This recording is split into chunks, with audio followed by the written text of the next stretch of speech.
अस्सलाम वालेकुम, कैसे हैं आप सब। Welcome back to my channel. Umar Akmal sahab के हवाले से बहुत ज़्यादा ही बातें हो रही थी कि भाई उन्हें टीम में अब ले लिया जाएगा एंड ये होगा एंड वो होगा कि जो पेट्रन्स ट्रॉफी अभी चल रही है उसमें कंसेक्यूटिव 350 प्लस उन्होंने स्कोर कर लिए हैं और बहुत ही ज़्यादा खैर मीडिया में ट्विटर वगैरह पे इस हवाले से बात की जा रही है, बहुत ही ज़्यादा इसको हाइप दी जा रही है क्योंकि वी ऑल नो दैट कि भाई इसके पीछे क्या प्रोपेगेंडा है। सो आई डोंट थिंक है पाकिस्तान को उमर अकमल की ज़रूरत है राइट नाउ, बट स्टिल है कि अगर 350 प्लस स्कोर इन्होंने स्कोर किए हैं उमर अकमल साहब ने, अच्छी बात है, आप करो।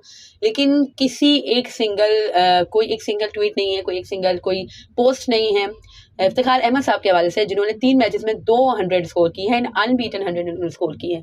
तो उस हवाले से कोई बात ही नहीं करना। अगर आपको नॉर्मल क्रिकेट या डोमेस्टिक क्रिकेट को कवर करना है तो आपको ईच एंड एवरी प्लेयर के हवाले से बात करनी चाहिए। ऑब्वियसली जो टॉप परफॉर्मर होते हैं उनके ज़्यादा उनके हवाले से ज़्यादा बात की जाती है। तो भाई टॉप परफॉर्मर तो आई थिंक 3 मैचेस में 200 वो भी अनबीटन हमारे इफ्तिखार अहमद साहब की है, तो आई थिंक उसके हवाले से भी बात की जानी चाहिए। और खैर मैं ये भी सोच रही थी कि हमने मोहम्मद नवाज़ को वहाँ पे भेजा as a replacement of Noman Ali, so why not हम इफ्तिखार अहमद के साथ जाते हैं। इफ्तिखार अहमद हम सबको मालूम है कि भाई most experience player right now in Pakistan cricket team and her format वो खेल सकते हैं। Obviously he is a hard hitter, but है कि एट टाइम्स हमने देखा है कि वो एंकल इनिंग भी खेलते हैं। सो और उनके साथ आपको अच्छा खासा स्पिन का ऑप्शन मिलता है।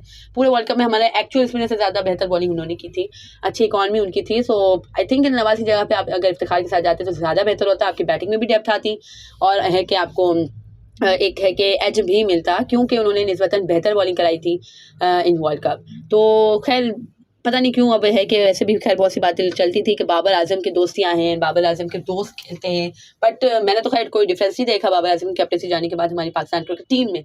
और वहाँ भी साहब जिन्होंने है कि नौमान अली के रिप्लेसमेंट के तौर पर भेजा मोहम्मद नवाज को, तो ही वो सेइंग कि भाई कोई ऑप्शन नहीं हमारे पास। तो यही सेम स्टोरी यही थी बाबर आजम के साथ कि भाई वर्ल्ड कप के लिए, एशिया कप के लिए आपके पास कोई और ऑप्शन नहीं था, देयर वाज नो ऑप्शन, और यही आपकी पॉसिबल प्लेइंग मतलब पॉसिबल स्क्वाड था, बेस्ट पॉसिबल स्क्वाड था। और है कि वो नहीं डिलीवर कर सके तो इसमें कोई बाबर आजम की गलती नहीं थी, बट वही बात है कि भाई आप करो तो सही और बाबर आजम करें तो भाई ये बहुत ही बड़ा गुनाह है। तो इस तरह के डबल स्टैंडर्ड्स नहीं होने चाहिए। और है कि बहुत से लोग हैं इस सवाल से भी बात कर रहे हैं कि हमारे पास ऑप्शन इसलिए नहीं था कि बाबर ने किसी को चांस नहीं दिया। तो भाई बाबर ने अच्छी तरीके से सबको चांस दिया था, उसामा अमीन को चांस मिला है, उस्मान कादिर को चांस मिला है। अगर आप सही से क्रिकेट फॉलो करते हो तो आपको मालूम होगा कि नवाज के साथ साथ और है कि शादाब को साथ साथ रोटेशन पॉलिसीज़ के तहत हमने अभी 2 साल से आई थिंक उस्मान कादिर को भी काफ़ी है कि चांसेस मिले हैं, उसामा अमीर को भी काफ़ी चांसेस मिले हैं। और पूरी है कि हम अपनी यंग टीम नहीं कर सकते क्योंकि हमारी टीम के जो असली रिवायात है वो उभर के सामने आ जाती हैं और फिर हम अच्छी तरीके से मैच हार जाते हैं।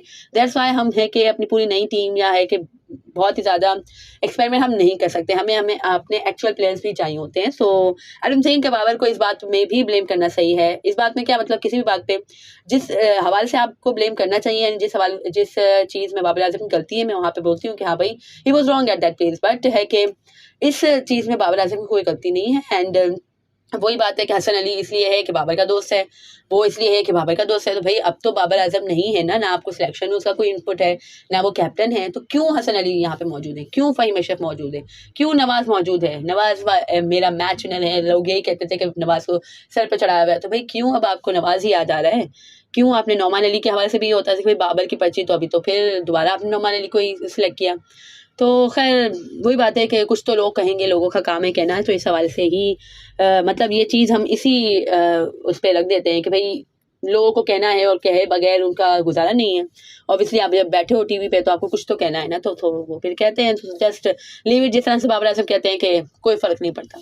तो खैर इसके अलावा भी अहमद शहजाद साहब के हवाले से खबर है, उन्होंने कुछ है कि अगेन वो है कि अपनी पुरानी जोन में वापस आ गए हैं। अब है कि डोमेस्टिक क्रिकेट उन्होंने नहीं खेली, जबकि पेट्रन्स ट्रॉफी कुछ चल रही है, बट आई डोंट नो खैर एग्जैक्टली हो सकता है वो पार्टिसिपेट कर रहे हो, बट स्टिल है कि वो कहीं किसी चैनल पे इंटरव्यू वगैरह दे रहे थे, तो उन्होंने कहा कि आपका क्या रिग्रेट है, क्या ऐसी चीज़ अगर आप है कि रिवाइंड मतलब है कि पास्ट में जाएं तो आप अपनी क्या ऐसी चीज़ चेंज कर सकें। तो ये सेट भाई मैं कोयटा ग्लैडिएटर्स के लिए कभी नहीं खेलूँगा एंड वो मेरे करियर का डाउनफॉल था। मैंने जितनी परफॉर्मेंसेज ग्लैडिएटर्स के लिए दी, अगर कोई और प्लेयर देता तो उसको सर पे बिठाते एंड बहुत ही अच्छा ट्रीट करते हैं, बट उन्होंने जिस तरह से मुझे ट्रीट किया है। और कुछ है कि उन्होंने इंडिकेशन तो दिया, उन्होंने पहले भी कहा था कि मैं जो भी ऐसे अवामिल हैं जो मुझे नहीं ले रहे हैं PSL में, मुझे पिक नहीं कर रहे हैं, मैं उसको बेनकाब करूँगा। तो आई थिंक कि वो इसी एजेंडा पे काम कर रहे हैं एंड स्लोली एंड ग्रेजुअली वो है कि चीज़ें रिवील करते जाएंगे। So let's see what happen. But वही मुझे हुआ कि भाई पेट्रन्स ट्रॉफी में आप नहीं खेल रहे, so that was really shocking for me. So खैर that was it from this video. अगर आपको मेरी वीडियो पसंद आई हो तो इसे लाइक कीजिएगा, share it with your friends and family and do subscribe to my channel for more such content. अल्लाह हाफिज़.